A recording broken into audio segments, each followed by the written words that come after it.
kepala sekolah atau yang mewakilinya. Yang alhamdulillah pada hari ini kita diberi kesehatan lahir batin sehingga kita dapat berkumpul dalam rangka kegiatan rapat sosialita. Alhamdulillah, mudah-mudahan dengan berkumpulnya ini menjadi jalannya silaturahmi dan kolabu ini. Baiklah, untuk mempersingkat waktu, kami persilakan kepada narasumber yang pertama yang akan disampaikan oleh Bapak Farid. Kepada Bapak Farid kami persilakan untuk menjelaskan materi yang sudah direncanakan. Buat moderator yang telah memberikan kesempatan kepada saya untuk menyampaikan materi atau mungkin di sini sharing materi tentang tugas modul yang kami jalani. Yaitu ini harus disosialisasikan kepada rekan-rekan karena ini juga berkaitan dengan anak ya. Bisa Bapak Ibu lihat di layar, kegiatan kita ini adalah sebetulnya sosialisasi calon guru penggerak untuk mewujudkan SMP Negeri 1 Sukatani dengan budaya positif. Tentu Bapak Ibu sudah bisa membayangkan apa budaya positif. Budaya itu berangkat daripada apa? Berangkat daripada pembiasaan dan karakter. Setelah menjadi karakter, insya Allah berbudaya di sini akan mengakar kepada guru, kepada anak dan menjadi hal yang biasa, bukan hal yang aneh. Di SMP Sukatani sebetulnya sudah terlaksana. Cuma mungkin kita sama-sama saling mengarahkan. Adapun untuk budaya positif ini harus ada kesepakatan Bu ya. Hari ini tidak setuju, kalau misalnya setuju apa yang harus dituliskan. Pertama, kesepakatannya seluruh peserta, maksudnya peserta sekarang ya, memiliki kesempatan untuk berpendapat. Yang kedua, berpikir terbuka dan saling menghormati. Ketiga, berpendapat setelah dipersilahkan. Kemudian mengikuti semua sesi kegiatan. Dan yang kelima, memberikan pertanyaan dan pendapat yang membangun. Bapak Ibu mungkin ada tambahan atau mungkin ini mah tidak sesuai, silahkan. Atau sepakat aja? Sepakat. Ya. Terima kasih Bapak Ibu, kita lanjutkan. Ini minimal ya. Satu, mengenal dan memahami budaya positif. Yang kedua, dapat menerapkan budaya positif. Budaya positif yang akan disampaikan itu 5 poin. Mudah-mudahan ini waktunya cukup. Nanti saya Pak Purwanto, kemudian Bu Herni juga akan membahas ini dibagi 2. Mungkin saya 1-3 dan Bu Herni nanti 4-5. Budaya positif, 1, disiplin positif dan nilai-nilai kebajikan universal. Kedua, keyakinan kelas. Hal ini sudah kami lakukan kepada anak-anak, mulai dari keyakinan kelas yang sudah disampaikan oleh para pengajar taktik dulu ya, sudah pernah kita FGD dan kami sudah melaksanakan ini dan ternyata dampaknya buat anak, kesepakatan ini aturan yang disepakati oleh anak-anak tanpa paksaan sudah ini dijalankan, termasuk ini segitiga restitusi sudah kami laksanakan dan nanti pemaparannya dan mungkin dampak buat Bapak Ibu kalau yang mau mencoba merubah ini bisa ada perubahan di diri kita, kemudian bisa ada perubahan pada anak juga. Baik, yang pertama ya tentang disiplin positif dan nilai-nilai kebajikan universal.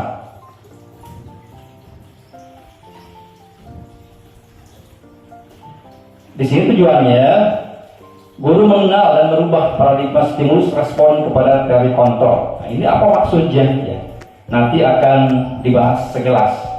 Yang kedua, guru dapat menjelaskan mana disiplin positif dan mengamati penerapannya di lingkungannya, serta kaitan teori kontrol dengan 3 motivasi perilaku manusia. Dan yang ketiga, guru menjelaskan pentingnya memilih dan menentukan nilai-nilai kebajikan yang akan diyakini dan disepakati seluruh warga sekolah, sehingga kelak tercipta sebuah budaya positif. Yang kita kenal tentang budaya atau disiplin positif itu seolah-olah kan aturan, itu yang kita kenal. Kemudian kita menuntut anak itu harus taat, kemudian anak harus nurut terhadap gurunya, itu yang di benak saya awal-awalnya. Tapi ternyata paradigma tersebut bertolak belakang dengan paradigma teori kontrol yang kita laksanakan waktu hari-hari ini, mungkin sampai hari ini adalah paradigma stimulus yang saya sebutkan tadi. Jadi anak itu dituntut untuk patuh, taat dengan aturan tanpa memberikan kesempatan anak untuk memberikan pendapat. Sedangkan untuk teori berikutnya, terkontrol. Nah, anak bisa mengontrol diri nantinya. Ketika dia membuang sampah sembarangan udah mengerem sendiri karena sudah diawali dengan disiplin yang datang dari diri sendiri atau motivasi intrinsik. Saya ngambil salah satu pendapat para pakar, salah satunya mungkin yang menjadi rujukan kita Ki Hajar Dewantara yang dikolaborasikan Stephen R. Covey, mengatakan bila kita ingin membuat kemajuan perlahan, sedikit-sedikit ubahlah sikap atau perilaku Anda. Kemudian, namun bila kita ingin memperbaiki cara-cara utama kita, maka kita perlu mengubah kerangka acuan kita. Ubahlah bagaimana Anda melihat dunia, bagaimana Anda berpikir tentang manusia. Ubahlah paradigma Anda, skema pemahaman dan penjelasan aspek-aspek tertentu tentang realitas. Jadi ketika ingin mengubah hal yang kecil, kita bisa mengubah dengan sikap saja. Tapi ketika kita ingin mengubah yang lebih besar, berarti kita melihatnya realitas secara keseluruhan. Jadi intinya kita harus punya mimpi juga, tapi mimpi juga harus realistis. Jangan sampai bermimpi tanpa fakta. Ya.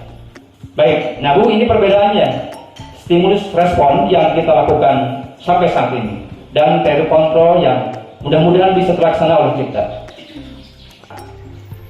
Anak satu misalnya gini, contoh matematik, saya mengajar tentang persamaan kuadrat.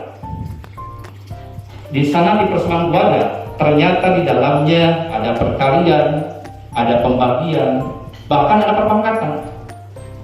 Anak yang tidak menguasai mata pelajaran atau mungkin perkalian dasar atau pembagian itu mengalami kesulitan. Anak yang lain juga beda, mungkin bisa. Nah, artinya satu siswa dengan siswa lain berbeda kebutuhan. Nah, kita harus melayani kebutuhan dasarnya, melayani siswa. Jadi gimana nantinya? Kita harus bisa membedakan. Ini anak yang matematik dasarnya atau mungkin bahasa Inggris dasarnya kurang, kita kelompokkan. Ini yang agak bisa kelompokkan, sehingga kebutuhan untuk mata pelajaran saja itu akan terpenuhi.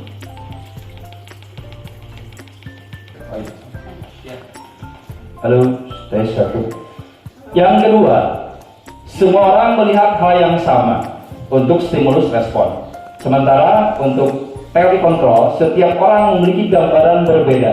Nah, di sini yang kami ikuti, yang kami pahami, bahwa kita memandang sebuah keadaan atau sebuah kegiatan, orang itu berbeda. Jangan sampai kita menyamakan orang berpersepsi sama, tapi pasti berbeda karena kita memang tercipta berbeda-beda, latar belakangnya berbeda, keilmuannya berbeda, dan lain sebagainya.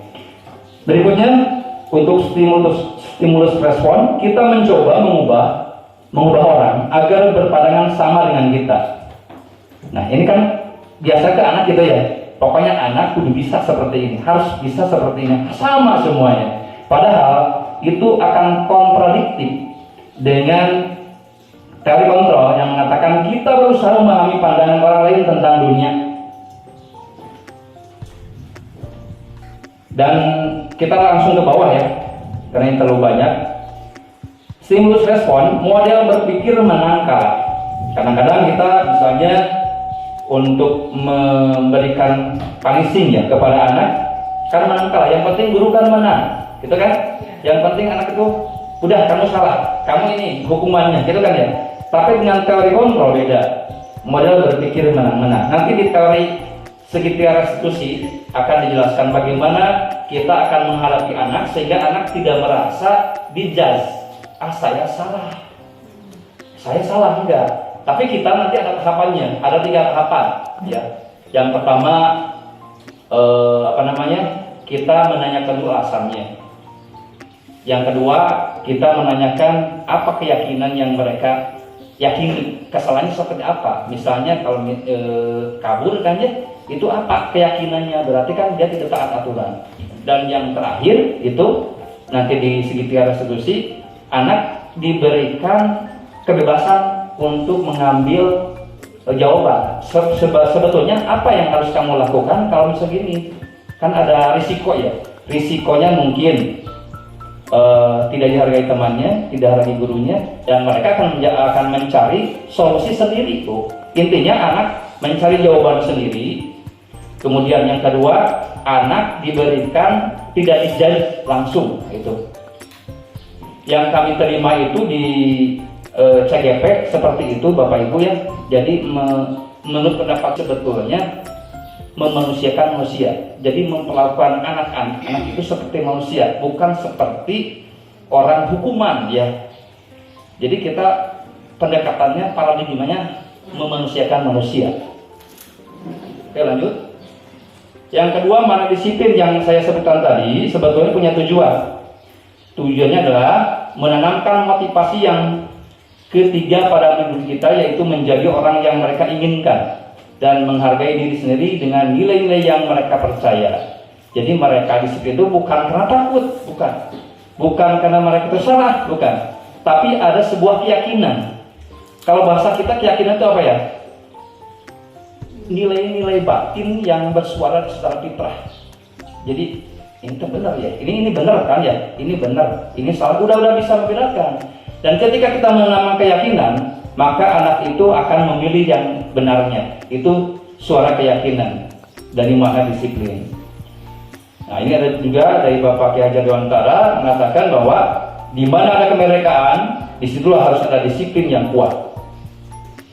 Tidak mungkin sebuah kemerdekaan dapat tanpa disiplin. Kemerdekaan itu tidak akan didapat tanpa disiplin. Kemudian sesungguhnya disiplin itu bersifat self-disiplin. Apa Pak Inggit bacanya? Skenario atau dengan sekeras-kerasnya, tetapi itu sama saja. Sebab jikalau kita tidak cakap melakukan self-disiplin, wajiblah menguasai lain mendisiplinkan diri kita. Dan peraturan demikian itulah harus ada di dalam suasana yang merdeka. Jadi Bapak Ibu, mau tidak mau, kita itu kelas 7 yang ajar ya. Kita dibawa untuk merdeka belajar, itu berangkat dari sini Bapak Ibu. Tapi berangkat dari Ki Hajar Dewantara. Muncullah merdeka belajar. Dilanjutkan. Nah, ini panjang ya, nggak usah di. Nilai-nilai kebajikan universal apa? Ada di batin manusia sebetulnya, sudah tertanam. Tapi ini sebagai gambaran ini Bu. Nah, termasuk ini nilai-nilai profil pelajar Pancasila, banyak yang Ibu Bapak sudah ketahui ya. Beriman, bertakwa kepada Tuhan Yang Maha Esa dan berakhlak mulia, mandiri, bernalar kritis, berkebinekaan global, bergotong royong, kreatif. Dan masih ada lagi Bu, Mbak. Nah ini dari bahasa Inggris ya. AIPO, Primary Youth Program, sikap mandiri, toleransi, rasa hormat, integritas, mandiri, banyak. Dan ini sudah dilakukan di kita, cuma tinggal memetakkan saja. Antusias, salam baik semuanya.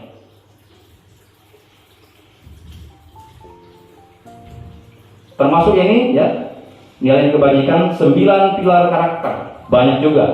Cinta Tuhan dan segenap penciptaannya, sampai dengan terakhir kedamaian dan kesatuan.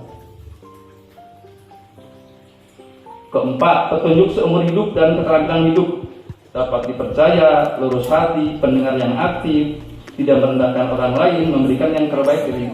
Emang ini nilai kebajikan yang universal. Unipus kalau bahasa Inggrisnya apa ya? Jadi ini terjemahan dari Al-Quran juga. Nah ini juga termasuk Bu, empati, surah hati, kontrol diri, rasa hormat, kebaikan, toleransi, keadilan. Ini bisa diterapkan kepada anak-anak. Termasuk nilai kebajikan itu banyak Pak, peduli, terus terangan, sampai dengan pengertian. Nah ini yang perlu Bapak Ibu ketahui. Ini sharing ilmu ya, sharing pengetahuan. Jadi kita itu biasanya ada di sekitar sini. Identitas gagal. Ya. Kita sudah gendeng, Bu. Jadi ada identitas gagal, ada identitas sukses.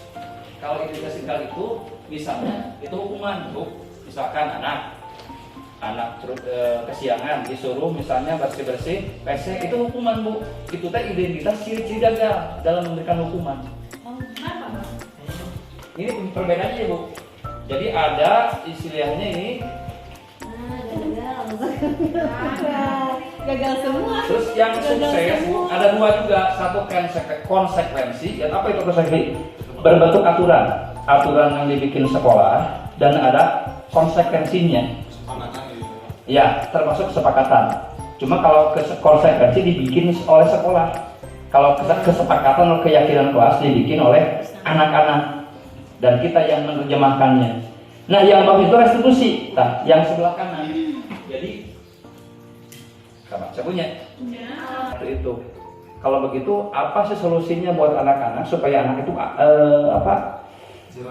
jerah, ada efek jerahnya betul? Iya, paling maksimal itu konsekuensi. Cuma itu agak jauh juga dengan yang restitusi. Restitusi lebih memanusiakan manusia. Jadi anak itu sesuai dengan apa yang disampaikan oleh Ki Hajar Dewantara, kita itu tugasnya apa? Menuntun segala kekuatan kodrat murid supaya mereka dapat mencapai kebahagiaan yang setinggi-tingginya, baik sebagai manusia atau sebagai anggota masyarakat. Kita menuntun tugasnya, bukan untuk menghukum, menghakimi. Menuntun itu gimana Pak ya? Itu kan ya? Kalau dia jalan kan diapi, betul, diarahkan. Kemudian segala kodratnya, setiap siswa itu berbeda kodrat. Jadi ada anak yang suka dengan olahraga, Bu, ada yang suka dengan matematik, ada yang suka dengan pelajaran lain. Nah itu jangan dipaksakan sekali ya, harus bedakan. Oh ini misalnya matematik, ini kayaknya lebih sulit matematik, jangan terlalu berat. Tapi minimal standar dikasih ya. Cuma istilahnya harus dipetakan si anak. Soalnya kan jadi kagum gusur ya, terseret-seret nantinya. Tapi anak tersebut harus bisa menemukan saya itu suka, bukan suka, kompetensinya di mana. Nanti anak jadi udah dapat, nanti di kompetensi tersebut mereka akan muncul berkualitas. Dilanjutkan Bapak Ibu. Jadi nanti untuk restitusi murid belajar memecahkan masalah. Jadi bukan kita yang mengarahkan penyelesaian. Yang kedua, siswa paham bahwa dirinya sendiri yang pegang kendali kontrol, bukan guru, bukan orang tua, tapi yang positif. Kemudian murid tidak kehilangan waktu, namun bersemangat untuk memperbaiki dirinya. Terus berupa undangan mengadakan restitusi. Udah kami lakukan ya restitusinya, Bu, Bapak. Dibuat oleh anak restitusinya, menguatkan guru, menyebutkan keyakinan kelas, membimbing kerangka acuan berpikir, restitusi murid yang anak. Yang saya simpulkan di sini, jadi masalah dari anak, terus keyakinan atau mungkin kebaikan keburukan anak yang menilai. Kita mengarahkan baiknya aja. Nah, dan penyelesaiannya oleh anak sendiri, sehingga anak ketika melaksanakan komitmen keyakinan sudah sadar sendiri. Nah, ini yang keyakinan kami lakukan ya. Ini ada contoh, nanti Bu Heri yang akan membahas supaya semuanya kebagian. Jadi saya itu aja ya. Nanti ada tanya jawab. Mudah-mudahan berjalan sampai tuntas. Terima kasih. Wassalamualaikum warahmatullahi wabarakatuh. Alhamdulillah ya, kami ada pencerahan yang selanjutnya, yaitu akan disampaikan oleh Bu Herni. Kepada Ibu Herni kami persilakan. Assalamualaikum warahmatullahi wabarakatuh. Masih semangat? Masih semangat, alhamdulillah ya. Supaya tidak bosan ya. Ini ada sedikit yel-yel dulu tentang gerak tubuh. Boleh berdiri ya semua. Hanya lagunya belum ya. Iya. Kita jalan pakai apa? Nah, gitu ya. Kita Kita megang pakai apa? Tangan, kaki dan tangan ada di mana? Kaki dan tangan ada di badan. Ya, biar tangan tuh ya. Saya ikuti semua ya. 1, 2, 3. Kita jalan pakai apa? Kaki. Kita megang pakai apa? Tangan, kaki dan tangan ada di mana? Kaki dan tangan ada di badan. Kita melihat pakai apa? Mata. Kita mendengar pakai apa? Telinga. Mata dan telinga ada di mana? Mata dan telinga ada di kepala. Kita mencium pakai apa? Hidung. Kita bicara pakai apa? Mulut. Hidung dan mulut ada di mana? Hidung dan mulut ada di muka. Smile ya.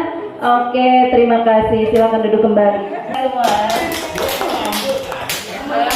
Saya lanjutkan untuk sesi materi yang kedua. Saya melanjutkan dari materi yang telah dipaparkan oleh rekan saya, yaitu dari Pak Farid. Saya mohon izin share screen. Izin share materi ya. Bismillahirrahmanirrahim. Kita ulang lagi ya. Assalamualaikum warahmatullahi wabarakatuh. Sebenarnya saya masih tentang materi yang sama dengan apa yang telah dipaparkan oleh Pak Farid, yaitu tentang budaya positif ya. Ini dari modul 1.4.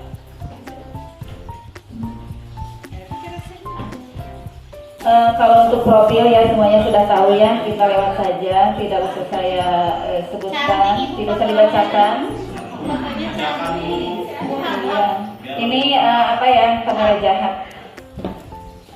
Oke, ini yang pertama yaitu latar belakang. Dari background saya menyampaikan materi tentang yang sudah saya sebutkan tadi, yaitu tentang keyakinan kelas dan restitusi 5 kontrol guru serta segitiga restitusi.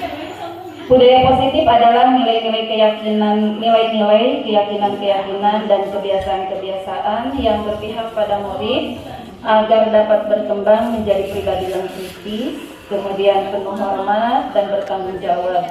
Salah satu unsur utama dari budaya positif adalah disiplin positif sebagai salah satu wadah menciptakan budaya positif yang berhubungan erat dengan tercapainya tujuan pendidikan sesuai dengan filosofi Ki Hajar Dewantara.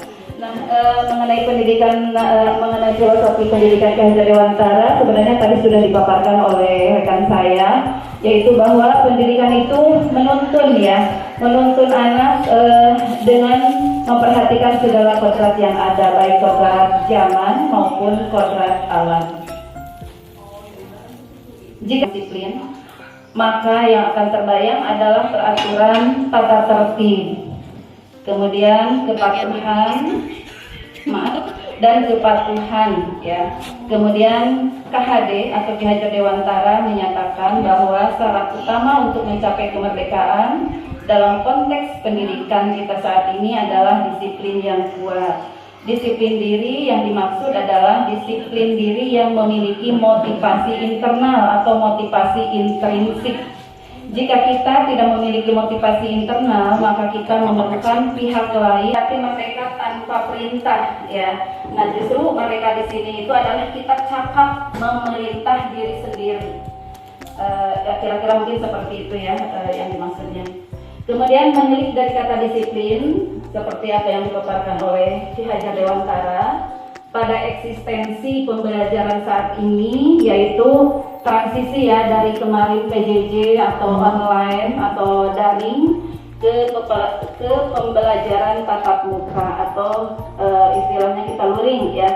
Saya melihat disiplin positif ini harus dimunculkan kembali ya. Jadi perubahan lama kita rubah ke perubahan baru yang positif.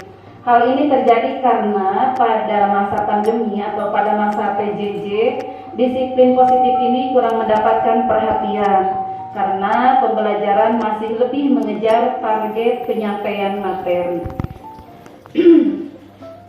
Salah satu langkah untuk memunculkan kembali disiplin positif tersebut yaitu dengan membuat keyakinan kelas ya. Pada pembelajaran tatap muka yang baru beberapa bulan berlangsung. Nah, jadi di sini mohon maaf, salah satu langkah untuk memunculkan kembali disiplin positif yaitu dengan cara membuat keyakinan kelas ya. Nah, sebelum saya lanjutkan, barangkali di sini ada yang pernah mendengar atau pernah membaca atau pernah menyimak dari YouTube tentang keyakinan kelas. Mangga, barangkali ada yang tahu tentang keyakinan kelas? Keyakinan kelas itu kenapa tidak peraturan kelas atau tidak kesepakatan kelas? Karena yang sekarang atau yang ada di kita itu biasanya kemarin-kemarin itu adalah tentang kesepakatan kelas, begitu ya? Iya. Kalau keyakinan kelas bagaimana? Sudah? Harus dianggap gitu. Biasa pernah Pak Tony itu bilang. Iya. Gimana Bu Lala? Kesepakatan kelas itu bagian dari keyakinan kelas. Iya. Gimana sih? Nah, keyakinan kelas dipilih karena setiap tindakan atau perilaku yang kita lakukan di dalam kelas dapat menentukan terciptanya sebuah lingkungan positif. Perilaku warga kelas tersebut menjadi sebuah kebiasaan yang akhirnya membentuk sebuah budaya positif. Untuk itulah diperlukan penciptaan keyakinan-keyakinan dasar bersama di antara warga kelas. Jadi memang betul ya, mungkin tadi ada kurang dari apa yang disampaikan Ibu Mala. Jadi keyakinan kelas itu awalnya itu dari kesepakatan kelas ya. Jadi kesepakatan kelas yang telah dibuat bersama melalui curah pendapat antara dibuat oleh siswa yang dibimbing oleh guru ya, seperti itu. Kemudian selanjutnya ya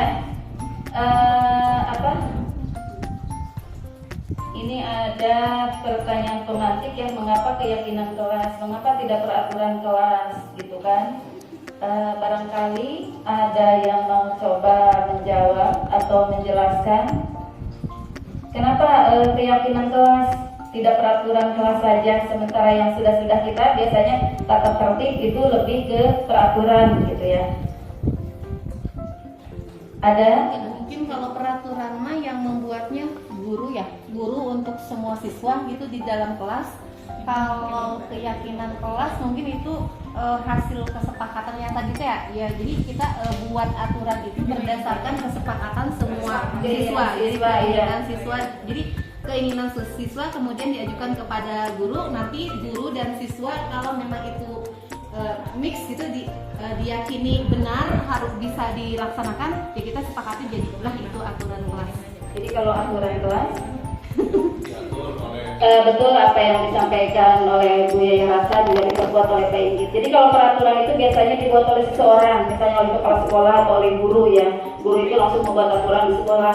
Dilarang bawa sepatu ke kelas gitu ya. Atau misalnya dilarang tidur di kelas, dilarang makan dan minum di kelas. Nah itu adalah seperti aturan. Tapi kalau keyakinan kelas gitu ya, kalau keyakinan kelas itu yang membuat itu adalah siswa, murid ya.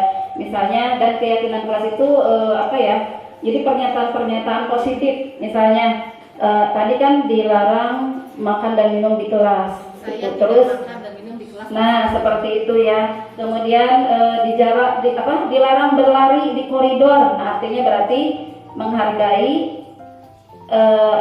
menghargai orang lain gitu kan di situ. Kalau keyakinan kelas itu terus jadi biar tidak berisik gitu ya, berjalanlah di koridor atau di pinggir kelas seperti itu. Kemudian mengapa adanya keyakinan kelas penting untuk terbentuknya sebuah budaya positif, kemudian bagaimana mewujudkan sebuah keyakinan kelas yang efektif. Nah, di sini saya akan mencoba menjelaskan apa keyakinan kelas itu ya. Nah, keyakinan kelas itu yaitu merupakan setiap tindakan atau perilaku yang kita lakukan di dalam kelas dalam menentukan terciptanya sebuah lingkungan positif. Perilaku warga kelas tersebut menjadi sebuah kebiasaan yang akhirnya membentuk sebuah budaya positif ya. Jadi karena tadi itu kan menciptakan lingkungan yang positif, kemudian lingkungan tersebut terus dibiasakan sehingga menjadi suatu kebudayaan. Yang namanya budaya itu karena kebiasaan itu karena dibiasakan. Kenapa dibiasakan? Karena itu diciptakan gitu ya. Jadi karena itu diciptakan, dibiasakan, sudah menjadi budaya. Nah itu ya. Jadi yang namanya budaya itu kan dari hasil cipta karsa rasa manusia seperti itu. Untuk terbentuknya budaya positif, pertama-tama perlu diciptakan dan disepakati keyakinan-keyakinan atau prinsip-prinsip dasar bersama di antara para warga kelas. Ya, jadi kalau keyakinan kelas itu yang membuatnya bukan guru tapi siswa. Nah nanti tadi kan disebutkan dari hasil curah pendapat. Nah hasil curah pendapat itu biasanya pakai kertas. Kalau saya mempraktekannya memakai kertas origami ya. Jadi saya membawa kertas origami, kemudian pertama disosialisasikan kepada anak yang kita membuat keyakinan kelas, membuat kesepakatan kelas gitu ya. Kesepakatan kelas, anak-anak itu maunya seperti apa sih di kelas itu, silahkan kalian curahkan melalui tulisan di kertas origami tersebut. Nanti setelah ditulis kemudian oleh siswa itu ditempel di depan yang sudah saya sediakan gitu ya. Kemudian setelah itu nanti dibacakan poin-poin mana yang paling banyak dari hasil curah pendapat siswa, kemudian nanti dituliskan yang paling banyak. Nah, karena itu yang paling banyak poin-poinnya, dan untuk keyakinan kelas itu tidak usah banyak-banyak dan kata-katanya itu harus singkat dan mudah diingat gitu ya. Baik, kita lanjutkan.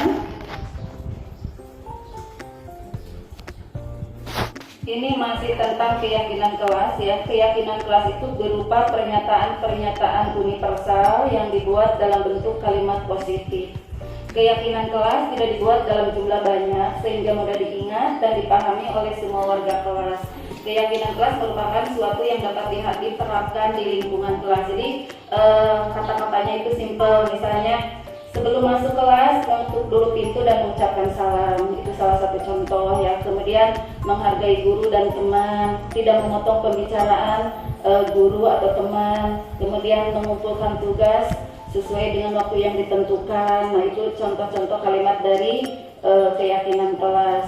Atau meminta izin apabila mau ke toilet gitu ya, atau misalnya acungkan tangan dulu atau raise hand ketika mau bertanya kepada guru ketika sedang pembelajaran di kelas. Banyak ya contoh-contoh kalimat untuk keyakinan kelas. Berbeda dengan aturan. Kalau peraturan dilarang memakai sendal ke sekolah, atau misalnya rok itu harus sekian senti dari lutut, dari mata kaki ya, dan lain sebagainya.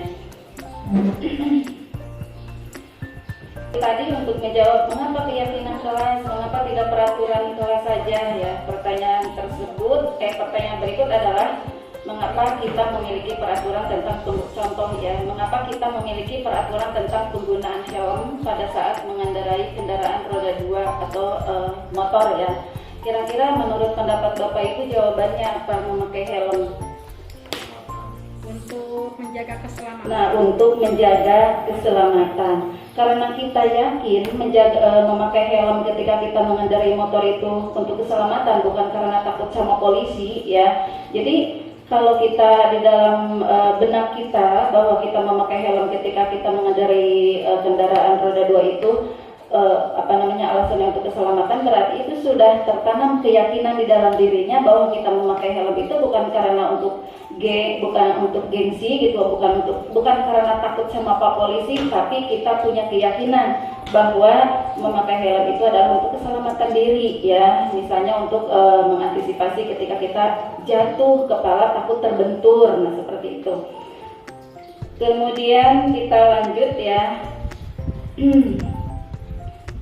Nah, kita kembali tadi ke pembentukan keyakinan kelas. Di antaranya keyakinan kelas bersifat lebih abstrak daripada peraturan yang lebih rinci dan konkret. Kemudian keyakinan kelas berupa pernyataan-pernyataan universal. Pernyataan keyakinan kelas senantiasa dibuat dalam bentuk positif. Kemudian keyakinan kelas hendaknya tidak terlalu banyak sehingga mudah diingat dan dipahami oleh semua warga kelas. Jadi tidak usah semuanya itu idealis banyak gitu ya. Keyakinan kelas itu bolehlah 10 poin atau 7 poin atau 5 poin. Bagaimana misalnya aku kalau yang lain belum termuat gitu ya di dalam keyakinan kelas tersebut. Nah, keyakinan kelas tersebut nanti kita tinjau ulang gitu. Kalau misalnya ini sudah mentradisi atau sudah membudaya, nah kalau misalnya ada kasus lain, boleh dipasang lagi, dibuatkan lagi keyakinan kelas atau ditambahkan di dalam keyakinan kelas. Jadi keyakinan kelas itu dalam satu semester itu boleh diganti sebanyak sesuai kebutuhan kita ya. Kalau misalnya tidak ada yang perlu ditambahkan berarti udah. Kalau misalnya ada yang perlu ditambahkan nih, ternyata ketika di kelas itu ketika sedang pembelajaran itu banyak siswa yang kesiangan, dibuatkan lagi gitu ya. Jadi datang tepat waktu. Nah seperti itu ya kalimatnya untuk keyakinan kelas ditambahkan. Jadi harus ditinjau ulang, harus bersedia untuk meninjau ulang kembali tentang keyakinan kelas tersebut.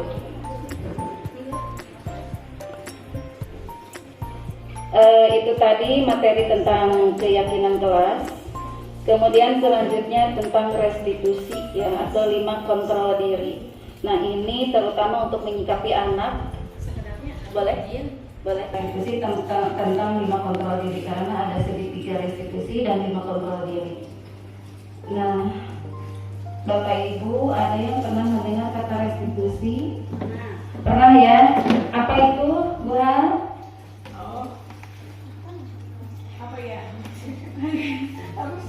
Pernah gitu mendengar. Iya pernah ya, pernah tapi mungkin lupa ingat ya, seperti itu. Restitusi ya. Restitusi. Sebenarnya apalagi kesiswaan mungkin Bu Aminah itu sering melakukan restitusi terhadap siswa yang melakukan pelanggaran, tapi kita tidak tahu namanya ya. Sama seperti saya ketika anak TK kan gagal gitu ya, boleh kita dimarahin. Berarti ya bagaimana nanti perasaan anak. Mending kalau misalnya anak itu menerima, kalau enggak anak itu jadi dendam gitu ya. Iya. Ya mungkin nanti awas ya, mungkin nanti kalau misalnya lewat tadi orang lagi bikin ranjau gitu ya. Nah, seperti itu ya. Tapi kalau misalnya sama kitanya bijak, kitanya kenapa, terus kira-kira punya solusi apa supaya kamu tidak kesiangan lagi. Tahu, oh ternyata itu teh salah ya, kurang tepat. Seharusnya kita itu harus memperlakukan diri, mengambil sikap sebagai seorang manajer dengan cara tadi ya, diidentifikasi, divalidasi dan ditanya tentang terutama keyakinan kelas yang telah dibuat di kelasnya gitu. Kalau misalnya kesiangan, kenapa kesiangan gitu ya, terus ya udahlah gitu ya. Kalau misalnya kamu kesiangan, kira-kira ada nggak solusinya? Terus tanya keyakinan kelas gitu ya, apa yang kamu yakini ya, mengenai keyakinan kelas yang telah dibuat. Oh di situ teh misalnya terdapat datang tepat waktu. Nah kita kaitkan. Nah itu berarti itu sudah mengambil posisi sikap manajer ya. Nah ini ya. Ini contohnya kata-katanya pertanyaan. Kalau sebagai hukum kamu selalu saja salah atau patuhi aturan saja. Awas kalau kamu besok kesiangan lagi. Nah itu berarti itu sebagai penghukum ya. Kalau menurut restitusi itu salah ya Pak. Kemudian menjadi membuat orang merasa bersalah. Kalau misalnya anak tersebut sudah kesiangan, kemarin kesiangan, sekarang kesiangan gitu ya, udah 2 kali kesiangan. Coba kamu besok kamu tuh harus kasihan sama ibu misalnya. Kalau kamu kesiangan lagi besok, ibu yang kena tegur oleh kepala sekolah atau ibu yang kena tegur oleh kesiswaan. Nah itu bahwa guru tersebut bertindak sebagai pembuat orang merasa bersalah. Kemudian yang selanjutnya adalah segitiga restitusi. Sebenarnya barusan sudah sekaligus ya terbahas ya. Untuk itu ya. Untuk presentasi dari saya ya mungkin dicukupkan sekian. Mohon maaf apabila banyak kekurangannya, karena memang ini adalah Pak Farid, ini adalah tugas. Sebenarnya saya di sini bukan berarti saya bisa gitu atau saya paham, saya juga masih belajar. Tapi ini namanya juga sesi berbagi dalam pementasan budaya positif ya. Namun sebelumnya barangkali ada yang mau bertanya, baik itu dari materi apa yang saya sampaikan atau materi yang Pak Farid sampaikan, yaitu rekan saya Pak Farid, rekan CGP juga ya, sama dengan saya seangkatan. Boleh dipersilakan ya, silakan Bu Ani Nenda. Terima kasih Bu Herni yang telah memberikan waktunya. Yang saya tanyakan, bagaimana ya kami selaku orang tua di sekolah ya harus bijak dalam menangani permasalahan yang ada di lingkungan sekolah. Pertama, yang salah satu contoh ketika kesiangan itu dari hari Senin itu banyak sekali. Kalau di hari Senin kaitannya kita dengan upacara juga dengan aturan jam 6 sudah mulai harus sudah ada di sekolah. Lalu setelah itu yang ke-1 itu ditanya setelah ditanya alasannya, diidentifikasi permasalahannya ada. Pertama, ada yang memang jujur juga anak. Bu, saya tidur jam 1. Apa alasannya tidur jam 1? HP, Bu. Karena banyaknya, lalu yang sehingga kami dapat menyimpulkan dari sekian orang kami simpulkan, tarik kesimpulan, ternyata HP yang menjadi permasalahan. Nah, bagaimana dengan aturan dilema ya? Di sini kami harus bijaksana. Sementara di sana, anak di luar sana itu dengan aturan yang tidurnya terlalu malam, sehingga dampaknya ke sekolah. Ini dilema juga. Sehingga kami udah berkali-kali sampai mungkin ada komitmen, ya, sehingga kami mengeluarkan komitmen jika kesiangan kalian harus begini. Nah, salah satunya, iya. Nah, kami dilema juga Bu dengan adanya aturan yang harus bijaksana, dengan aturan yang di luar sana. Jadi bagaimana perilaku kami sebagai guru agar bijak menghadapi anak dengan kesiangan lagi, masalahnya itu lagi. Nah, bagaimana untuk menyikapi permasalahan. Terima kasih. Terima kasih kepada Bu Aminindah yang bertanya tentang bagaimana menyikapi anak yang melakukan pelanggaran, dan pelanggarannya itu diantaranya itu kendalanya itu adalah HP gitu. Dan kadang-kadang anak melakukan pelaku A itu karena yang mungkin waktu orang sedang kayak menyogol gitu karena siun atau dan lain sebagainya. Jadi belum tertanam keyakinan kelasnya. Dan untuk kelas 9 sepertinya belum pada buat keyakinan kelas. Tapi kalau sudah buat keyakinan kelas gitu ya, kamu ini apa sih maunya gitu? Mau sekolah di sini atau mau seperti apa gitu ya? Nah, ditanya dulu. Kalau misalnya, oh Bu saya mau tetap sekolah di sini. Terus ditanya keyakinan kelasnya yang telah dibuat gitu kan? Karena keyakinan kelas itu dibuat oleh mereka. Kalau memang di kelasnya itu tidak ada poin datang tepat waktu, maka kita tinjau ulang di kelasnya, ditambahkan datang tepat waktu. Itu kan nanti yang menyepakati itu kan anak-anak, karena sudah disepakati dan harus diyakini oleh siswanya ya. Mungkin saya bisa menjawab itu, tapi barangkali ada rekan saya mau mencoba menguatkan atau menambahkan dari jawaban saya. Izin menambahkan Bu. Apa yang disampaikan Bu Herni betul ya.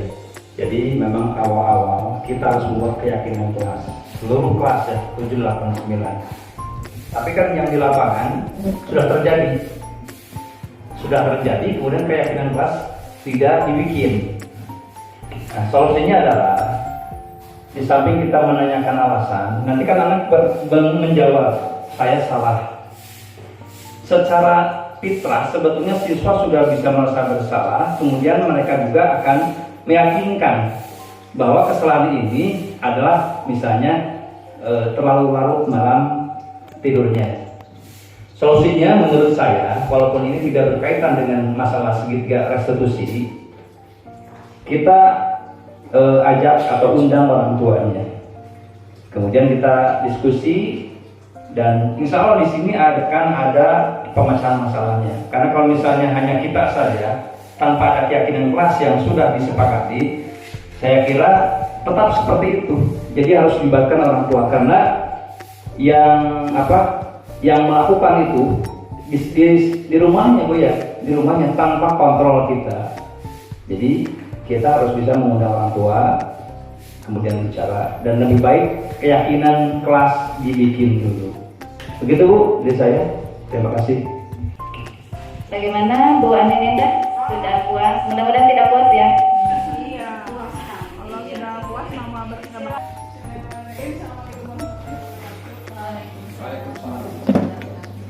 Tadi mengenai budaya positif ya Bu, baik dari Pak Farid ataupun dari Ibu, memang kalau melihat kalau dari yang sudah disampaikan, saya apresiasi bagus, tapi mungkin belum bisa memaksimalkan yang menyerap ke dalam memori saya belum begitu banyak.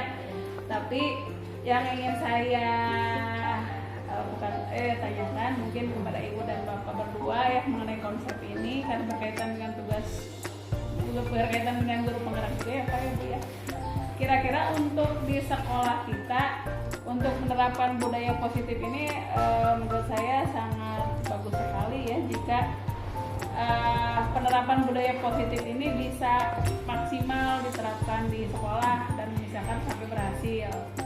Nah, yang ingin saya tanyakan adalah bagaimana misalkan kalau misalkan ini diterapkan di sekolah, rencana tindak lanjut Bapak dan Ibu untuk diterapkan di tiap-tiap jenjang atau minimal jenjang kelas 1 aja dulu, kelas 7 ya, untuk menerapkan supaya anak-anak lebih kepada budaya positifnya bisa lebih teraksenkan atau lebih kepada psikomotoriknya, bisa misalkan buang sampah ya, buang sampah itu gimana supaya dia betul-betul menerapkan kalau saya buang sampah yang benar itu anorganik ke anorganik, organik ke organik, terus sampah yang berbahaya kepada tempat sampah yang berbahaya.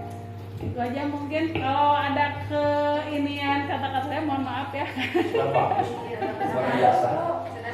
Ya, itu penginten Pak Farid Ibu ya. Sistematis, terukur, dan sistematis. Jadi menurut pendapat saya, kami mungkin kan hanya berusaha Bu ya. Iya. Yang menentukan sebetulnya Allah Subhanahu wa taala. Iya. Cuma kita memiliki langkah-langkah. Salah satunya sesuai dengan nilai dan peran guru penggerak. Di sana mengatakan bahwa kita harus berkolaborasi, harus mengajak semua guru, ya terkhusus mungkin kelas 7 ya. Kita sama-sama menyamakan konsep, menyamakan prinsip bahwa ini budaya ini tidak bertentangan dengan nilai-nilai agama, tidak bertentangan dengan nilai prinsip, tidak bertolak belakang dengan nilai budaya kita. Jadi bisa asal kita menyadari, saya dulu mungkin Bu ya, sebagai orang yang pernah mendengar pertama kali tentang PGP ini, program guru penggerak ini, berarti saya harus mulai dari diri sendiri. Kemudian juga sebetulnya walaupun ini menjadi tuntutan buat kami untuk memberikan contoh, dan sampai saat ini mungkin penilaian dari Bapak Ibu ya, actionnya belum maksimal ya. Cuma gitu, kita berkolaborasi, kita menyamakan visi, menyamakan konsep, dan sama-sama menghormati, menghargai kebijakan-kebijakan dari pemerintah termasuk PGP ini.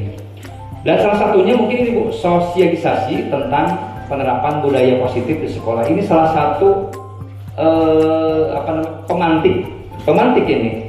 Dan kesannya mungkin lebih banyak lagi kegiatan-kegiatan yang akan menyamakan konsep kita, prinsip kita, sehingga budaya positif ini bukan hanya obrolan doang, bukan hanya materi doang, tapi betul-betul diterapkan dalam pembelajaran di kelas. Mungkin Bu Herni menambahkan. Terima kasih Desa, begitu aja.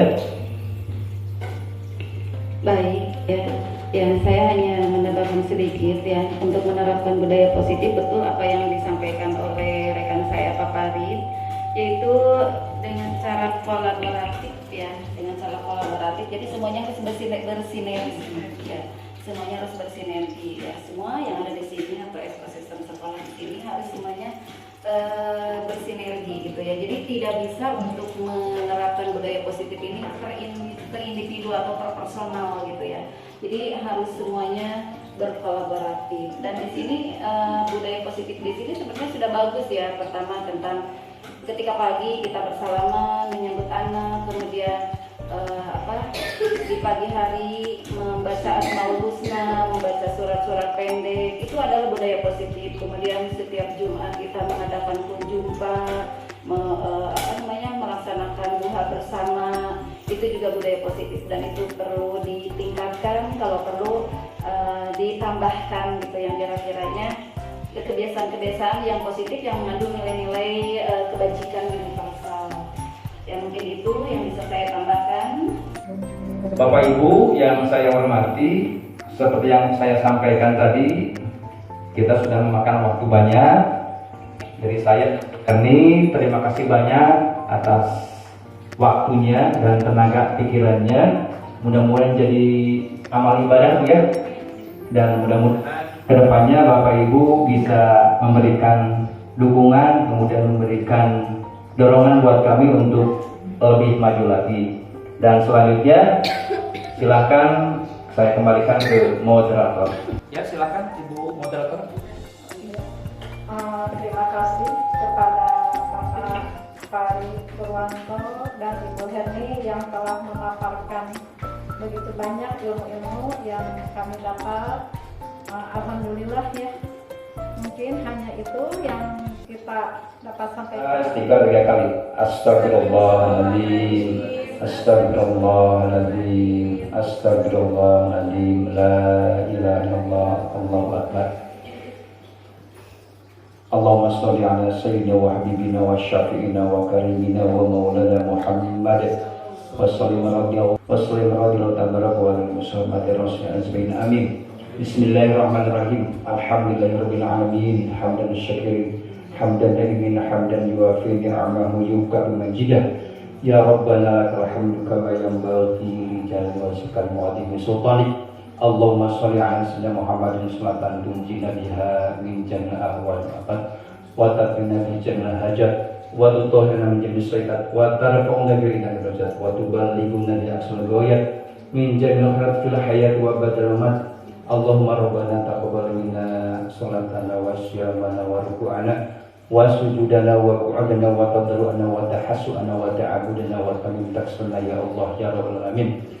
Allahumma a'inna dzikrika wa syukrika wa Rabbana zalamna anfusana wa illam taghfir lana wa tarhamna lanakunanna minal khasirin. Rabbana faghfir lana dzunubana wa kaffir 'anna sayyi'atina wa tawaffana ma'al abrar.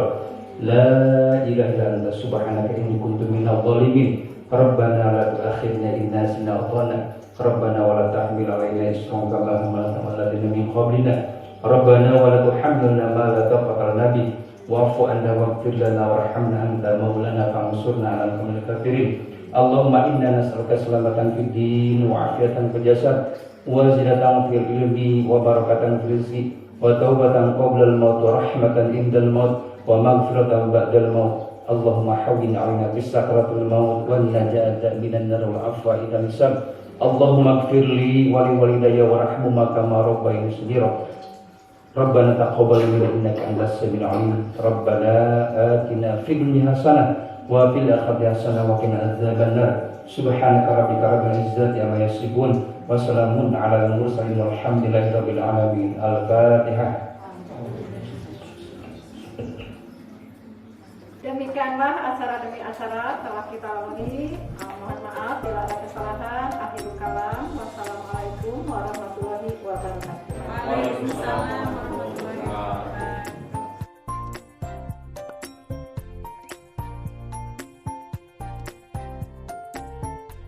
Assalamualaikum warahmatullahi wabarakatuh. Waalaikumsalam warahmatullahi wabarakatuh. Apa kabar hari ini? Alhamdulillah luar biasa.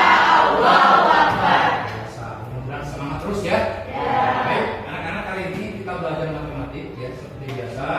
Tapi sebelumnya kita akan melakukan pengambilan kesepakatan. Namanya keyakinan kelas dan impian atau kelas impian. Mohon nanti kalian menuliskan apa yang diinginkan di kelas ini. Yang kedua, apa kesepakatannya atau apa keyakinan kelasnya, ya. Dan tentu dari kalian ada yang bertanya, apa sih keyakinan kelas ya? Kemudian apa sih kelas impian?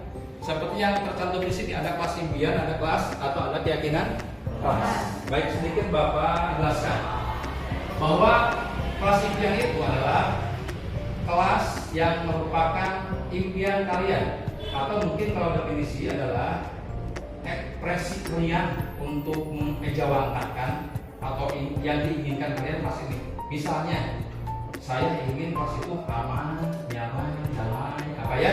Pokoknya yang diimpikan, bukan hanya materi. Yang kedua, apa itu keyakinan kelas? Keyakinan kelas adalah suatu yang bisa diterapkan di kelasnya supaya kelasnya sama. Keduanya apa? Kondusif, aman, sama aman kan ya, nyaman, tertib dan sebagainya. Paham? Ada pertanyaan? Itu kan hanya contoh saja ya. Pak, apakah contoh yang lebih detailnya ada? Misalnya keyakinan kelas. Di kelas ini misalnya banyak sampah, tetapi di sini ada aturan, kan ada aturan. Aturannya tidak boleh membuang sembarangan. Nah, kata tidaknya tidak boleh muncul. Kenapa? Di keyakinan kelas tidak ada kata yang berkonotasi negatif. Dirubah menjadi apa? mencintai kebersihan, misalnya seperti itu ya, paham? Dan lain sebagainya. Pokoknya konotasi negatif jangan, tidak, itu tidak dimunculkan, itu aturannya. Siap? Siap. Nanti teknisnya Bapak akan memberikan kertas ini berwarna apa? Kuning dan berwarna hijau. Ada dua tempat nih, ada kelas impian berwarna putih di depannya, ada yang berwarna biru untuk keyakinan kelas. Tinggal pilih, kita sepakati. Yang kuning kira-kira mau apa?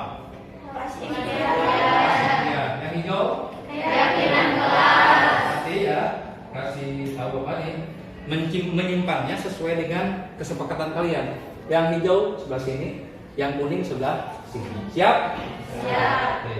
Sambil Bapak membagikan, yang sudah terbagi ya, silahkan menuliskan sesuai dengan kesepakatan barusan.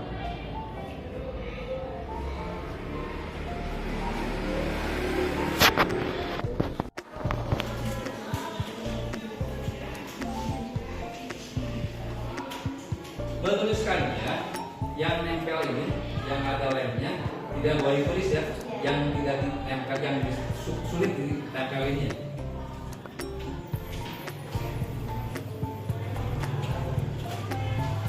Langsung nulis, jangan nunggu.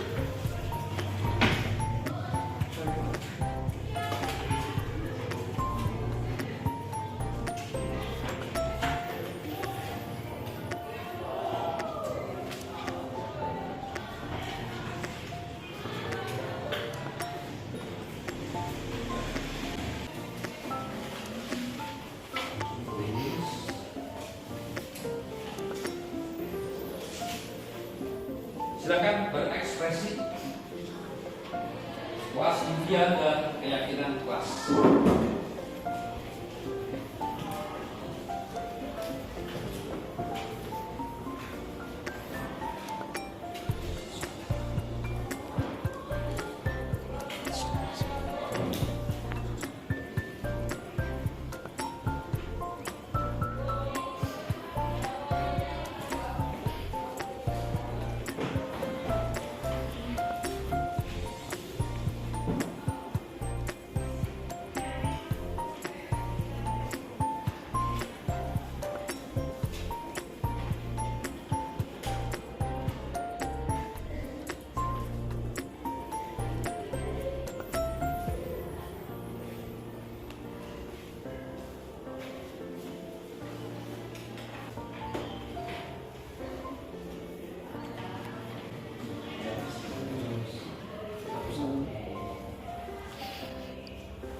Baik anak-anak, kalian sudah membuat kelas impian dan keyakinan kelas. Sekarang silakan tempel sesuai dengan judul yang ada di papan tulis.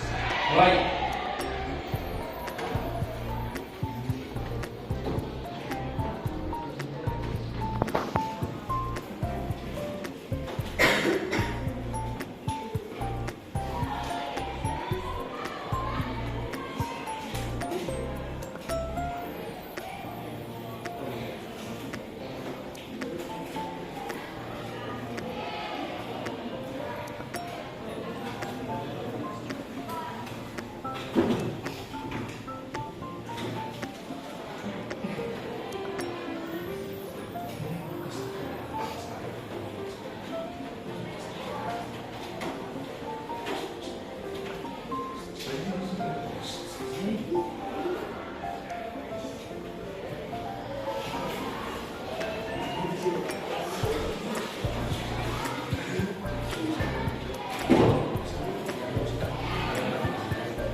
memperkenalkan diri.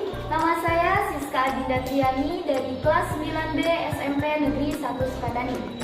Pada kesempatan kali ini saya akan membacakan kelas impian yang saya buat. Kelas impian saya adalah ketika suasana kelas tentram untuk belajar dan nyaman untuk para guru mengajar. Tetapi menurut saya, kelas yang nyaman dan tentram tidak terjadi begitu saja. Kita perlu komitmen bersama dalam membangun dan menciptakannya. Selanjutnya, saya membuat keyakinan kelas. Keyakinan kelas yang saya buat adalah saling kolaborasi dan gotong royong. Mungkin cukup sekian yang bisa saya sampaikan, kurang lebihnya mohon dimaafkan. Terima kasih. Wassalamualaikum warahmatullahi wabarakatuh. Assalamualaikum warahmatullahi wabarakatuh. Izin memperkenalkan diri, nama saya Gilang Nuryansyah dari 9B SMP 1 Sukadani. Saya di sini membuat kelas impian. Kelas impian saya adalah ketika kelas bersih tanpa adanya sampah. Dan keyakinan kelas saya adalah saling mengerti. Cukup sekian dari saya. Wassalamualaikum warahmatullahi wabarakatuh. Assalamualaikum warahmatullahi wabarakatuh. Perkenalkan, nama saya Alma Maulida dari kelas 9B. Saya mempunyai kelas impian dan keyakinan kelas. Kelas impian saya adalah kelas kita bersih. Ketika kelas bersih pasti nyaman untuk dipakai belajar. Dan keyakinan kelas saya bekerja sama dan tolong menolong. Sekian dari saya. Wassalamualaikum warahmatullahi wabarakatuh.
Assalamualaikum warahmatullahi wabarakatuh. Siap, izin memperkenalkan diri. Nama saya Siska Adinda Triani. Dan saya Rizky Ardian Saputra. Tanggapan saya mengenai kelas impian dan keyakinan kelas yang sudah kami buat adalah menjadikan kelas harmonis dan bisa selalu menjaga komitmen. Semangat kepada Bapak Farid menjadi guru penggerak dan sukses selalu. Terima Terima kasih. kasih. Wassalamualaikum warahmatullahi wabarakatuh. Assalamualaikum warahmatullahi wabarakatuh. Menurut saya, dengan dibuatnya kesepakatan kelas yang mana dibuat oleh anak dan untuk anak merupakan suatu perwujudan kelas impian mereka. Karena mereka yang memilih, membuat kesepakatan dan aturan-aturan tersebut. Ini merupakan salah satu budaya positif yang bisa terus dilaksanakan untuk kedepannya. Karena dapat menanamkan sikap disiplin pada anak, kemudian membantu proses belajar mengajar yang lebih mudah, dan tentunya tidak adanya tekanan dalam belajar. Teruslah tularkan budaya positif seperti ini untuk mewujudkan pendidikan yang lebih baik. Assalamualaikum warahmatullahi wabarakatuh.